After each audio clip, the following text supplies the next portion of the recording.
Hello student, हम 8th class की जो हिस्ट्री है उसका सेकंड चैप्टर है जो व्यापार से साम्राज्य तक ईस्ट इंडिया कंपनी ने जो सत्ता स्थापित की है उसके विषय में बात आती है। क्योंकि 1600 में ईस्ट इंडिया कंपनी आई थी। पुर्तगाली आ चुके हैं, डच आ चुके हैं, तो ये कंपनियां भी भारत के अंदर आ चुकी हैं।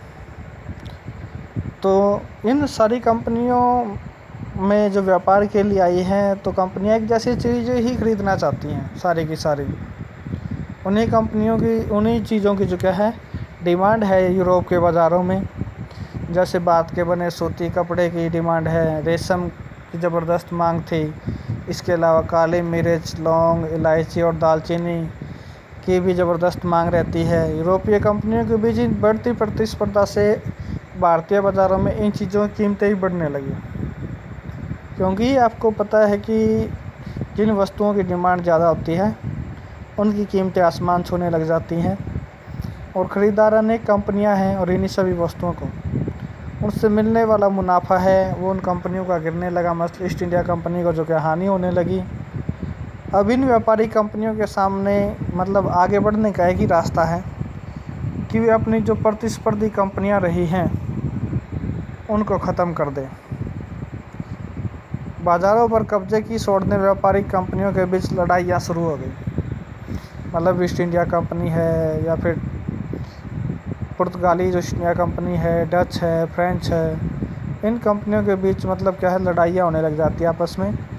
17वीं और 18वीं सदी में जब भी मौका मिलता कोई एक कंपनी दूसरी कंपनी के जहाज़ डुबो देती, मतलब समुद्र में उन जहाज़ों को डुबो देती और उन्हें हानि हो जाती है, वो माल समुद्र में डूब जाता। रास्ते में बाधा या रुकावटें खड़ी कर देती जिससे जो जहाज़ों में जो माल लदा है वो आगे नहीं बढ़ पाता था। इस तरह की जो कठिनाइयाँ हैं वो उनके सामने लाने लगी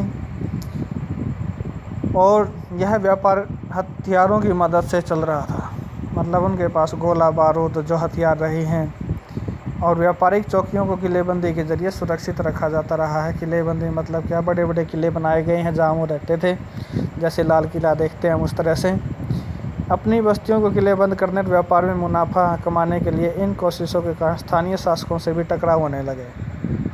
क्योंकि राजा भी जो कि उनके बढ़ते वर्चस्व को रोकना चाहते थे। इस प्रकार व्यापार और राजनीति को एक दूसरे से अलग रखना कंपनी के लिए मुश्किल होता चला गया ईस्ट इंडिया कंपनी से। और जो क्या है फिर उन्होंने युद्ध करने जो है आरंभ कर दिए। वो बात है, ईस्ट इंडिया कंपनी बंगाल से व्यापार शुरू करती है। बंगाल क्योंकि उसको तो पूर्व से व्यापार करने का अधिकार मिला था। और ईस्ट इंडिया कंपनी ने पश्चिम बंगाल की बात करती हैं। इस पहली इंग्लिश फैक्ट्री 1651 में हुगली नदी के किनारे शुरू की है। हुगली नदी के तट पर ईस्ट इंडिया कंपनी ने अपनी पहली फैक्ट्री लगाई 1651 में। कंपनी के व्यापारी यहीं से अपना काम चलाते हैं और उन व्यापारियों को उस ज़माने में फैक्टर कहा गया है। और इस फैक्ट्री में वेयर हाउस था जहां निर्यात होने वाली चीज़ों को जमा किया जाता था। वेयर हाउस में क्या है, वस्तुओं को स्टोर करके रखते हैं और यहीं पर उनके दफ्तर थे जिनमें कंपनियों के अफसर बैठते थे, बड़े बड़े अफसर बैठते थे। जैसे जैसे व्यापार फैला कंपनी ने सौदागरों और व्यापारियों को फैक्ट्री के आसपास आकर बसने के लिए प्रेरित किया।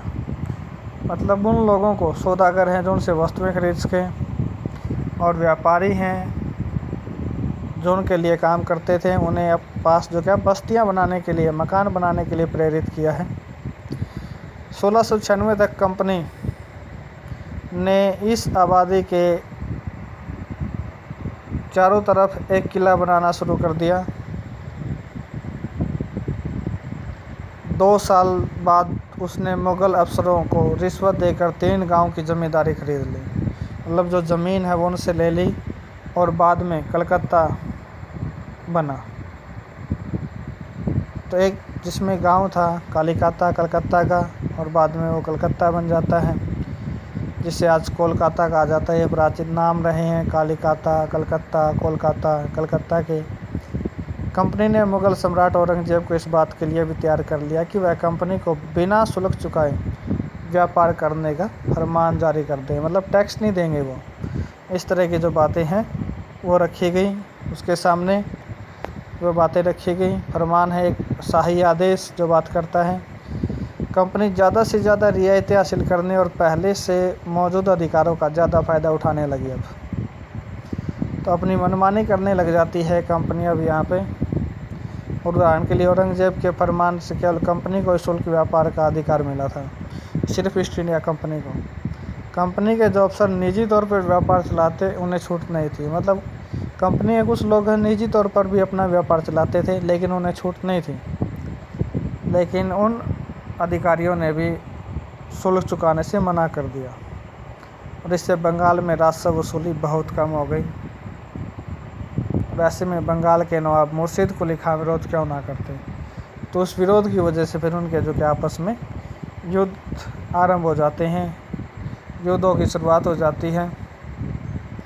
तो आगे हम जो युद्धों के लिए जो इस तरह का जो रास्ता तैयार हो चुका है हम उसके विषय में देखेंगे कि कौन कौन से युद्ध हैं वो किस तरह से हुए हैं। तब तक अलविदा लेते हैं। धन्यवाद।